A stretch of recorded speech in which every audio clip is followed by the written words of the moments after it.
सो friends, इस video में हम एसएससी सीजीएल और एसएससी सीएचएसएल जैसे एग्ज़ाम्स में आने वाले कुछ इंपॉर्टेंट क्वेश्चंस को डिस्कस करेंगे। तो इसी सीरीज़ में हमारा पहला क्वेश्चन ये दिया हुआ है, the value of secant x minus cos x is equal to. Secant x क्या होता है? Secant x minus cos x दिया हुआ है। सीकेंट एक्स होता है 1/cos x.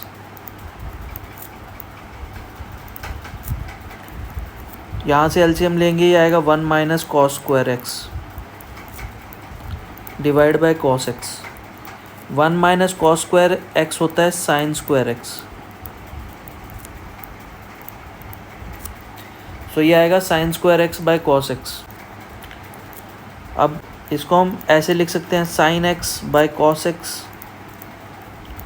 Into 1/cos x. So यहाँ से sine x by cos x क्या होता है 10x डॉट 1/cos एक्स होता है sec x। सो 10x sec x ये इसका आंसर होगा, ऑप्शन बी। सो फ्रेंड्स, इस क्वेश्चन में क्या दिया हुआ है, sum of money becomes 8/7 of itself. तो मतलब प्रिंसिपल जो है वो 8/7 p बन जाता है कुछ रेट ऑफ इंटरेस्ट लगने के बाद। तो कितना ज़्यादा बन रहा है, p से कितना ज़्यादा आ रहा है, 1/7 ज़्यादा आ रहा है। मतलब कि ये जो 1/7 है, ये 1/7 रेट ऑफ ये 1/7 जो है वो इंटरेस्ट है 2 साल का। तो 1 साल का कितना आएगा 1/14। और क्योंकि हमें रेट ऑफ इंटरेस्ट निकालना है तो इंटू 100 भी करना पड़ेगा। तो यहाँ से आएगा 7 1/7 बिकॉज ये होगा 50/7। So 7 1/7% will be the answer, option C. Friends, इस क्वेश्चन में देखो, if the price of petrol increase by 7% then by what percent should the consumption be decreased if the expenditure on petrol remains unchanged. So price और consumption का जो relation होता है वो inversely proportional होता है, ठीक है। तो अगर हमें एक्सपेंडिचर सेम रखना है और पेट्रोल के प्राइस बढ़ गए तो कंजम्पशन को उतना ही डिक्रीज़ करना पड़ेगा। कैसे? देखो, अगर प्राइस 100 रुपया था पेट्रोल का, तो अब कितना हो गया 107 रुपया। तो प्राइस 7 रुपये बढ़ गया तो कंजम्पशन 7 रुपये कम करनी पड़ेगी। किस में से? 107 रुपये में से। और परसेंटेज में लिखेंगे तो इंटू 100 करना पड़ेगा। So it will be 658/100%। Okay, option A. So friends, इसमें क्या दिया हुआ है, the distance between the centres of 2 circles of radii 2 and 6 is 5 centimetre, the length of the direct common tangent. So बेटा, इसका जो फॉर्मूला होता है वो क्या होता है, length of direct common tangent कैसे आती है, अंडर रूट जो रेडियाई का जो डिस्टेंस है, जो सेंटर का जो डिस्टेंस है उसका स्क्वायर माइनस जो रेडियाई का डिफरेंस है उसका स्क्वायर, ठीक है। That means 25 - 16, so it will be 3, option B. Friends, A B C 20 दिया हुआ है, a square b square c square 152। Find the value of this. तो पहले इसके लिए हमें a b b c c a निकालना पड़ेगा। तो a + b + c दिया हुआ है 20, तो यहाँ से दोनों तरफ स्क्वायर करेंगे तो आएगा a square b square c square plus twice ab + bc + ca is equal to 400। a square b square c square की वैल्यू कितनी है 152, तो ये यहाँ से माइनस हो जाएगी इधर जाके, तो ये कितना आएगा 248। ओके, और ये 2 उधर जाके डिवाइड हो जाएगा तो अल्टीमेटली वैल्यू कितनी आएगी 124। ab + bc + ca की वैल्यू आएगी 124। अब फ्रेंड्स, हमें जो निकालना है ना, a³ + b³ + c³ - 3abc, वो होता है a + b + c into a square + b square + c square minus ab + bc + ca। तो a + b + c 20 दिया हुआ है, a square b square c square 152 minus इसकी वैल्यू हमने अभी अभी निकाली है 124। तो this will be equal to 20 into 28, so it will be equal to 560. So option A is correct. So friends इस क्वेश्चन में क्या दिया हुआ है, 12 man can complete a work in 10 days. तो वर्क कितना आ जाएगा, 12 इंटू 10, इतने यूनिट वर्क है. अब 12 मैन कर रहे हैं तो इतना वर्क है.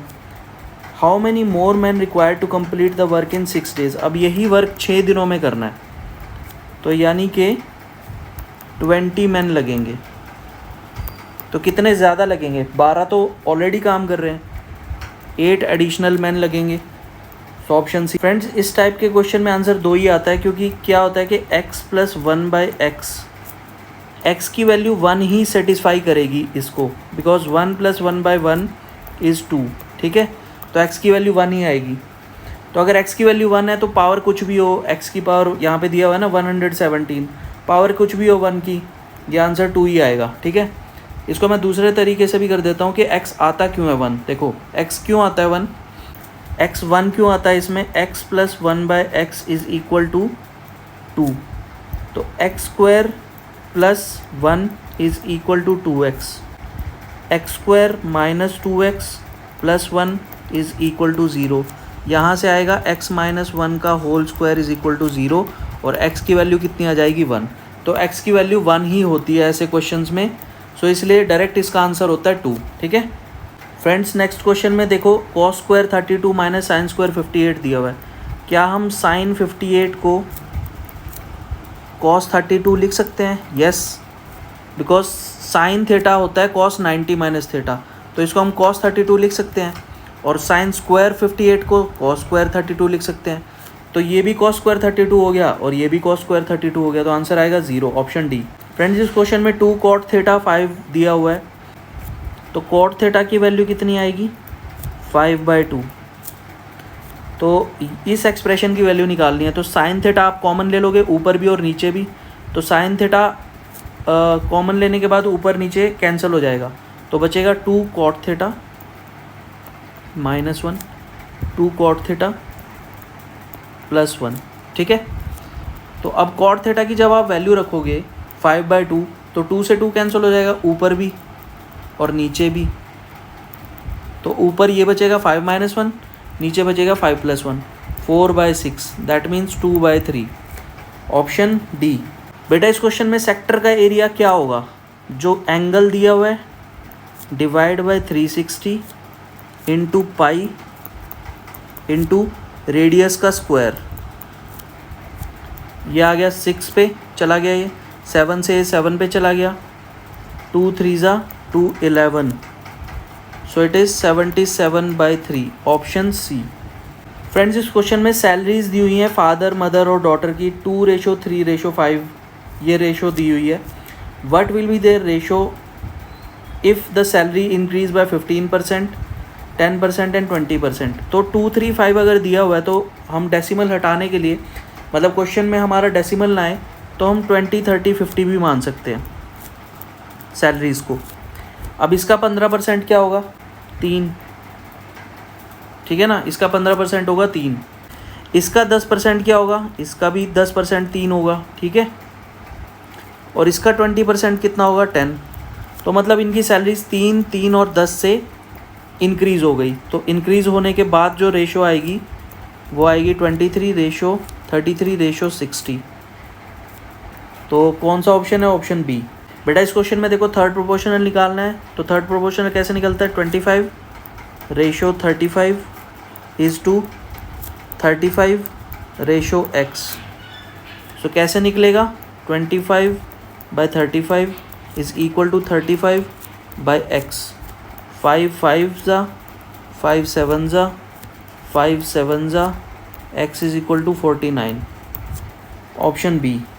फ्रेंड्स अगर किन्हीं दो नंबर का सम और डिफरेंस दिया हो तो उन नंबर्स को हम कैसे निकालते हैं, एक बार दोनों जो सम और डिफरेंस है उनको एक बार जोड़ लो और 2 से डिवाइड कर दो.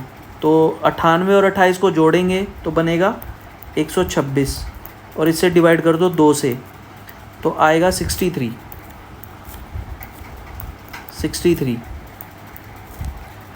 ठीक है, और एक बार इन दोनों को माइनस कर दो तो आएगा 70 और डिवाइड कर दो 2 से, तो एक नंबर हमारा 35 आएगा, एक नंबर 63 आएगा। ठीक है, तो दोनों में से देख लो कौन सा नंबर दिया हुआ है। 35 दिया हुआ है, ऑप्शन डी।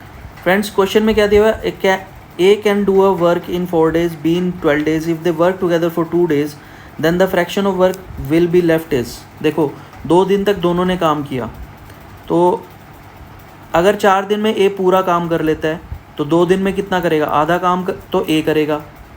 बी 12 दिन में करता है तो 2 दिन में कितना करेगा, 1/6, 2/12 करेगा ना। तो 2/12 का मतलब क्या, 1/6। अब आधा काम इसने किया, 1/6 इसने किया, तो टोटल काम कितना हुआ, 1/2 प्लस 1/6। दैट मीन्स एलसीएम लेंगे तो कितना आएगा, 4/6। यानी कि दोनों ने मिलके 2/3 काम ख़त्म कर दिया, तो बचा कितना, 1/3। 1/3 काम जो है अभी भी बचा हुआ है, ऑप्शन सी। ये भी कुछ क्वेश्चन सिमिलर क्वेश्चन वैसा ही है जो हमने अभी दो तीन क्वेश्चन पहले किया था ना।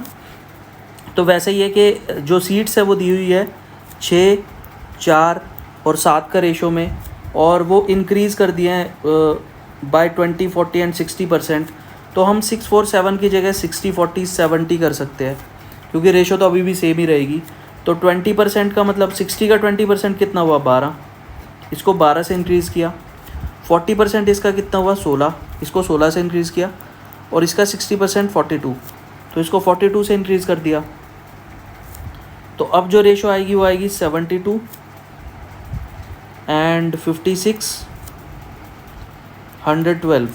तो क्या कॉमन फैक्टर है जिससे दोबारा जो रेशो है वो बिल्कुल सिंप्लीफाई हो सकती है। तो ये 8 पे 9 पे चला जाएगा, 8 से 9 पे चला जाएगा, ये 8 से 7 पे चला जाएगा, और ये 8 1 ज़ा 8 एंड 8 4 ज़ा 32। ठीक है, 9 7 14।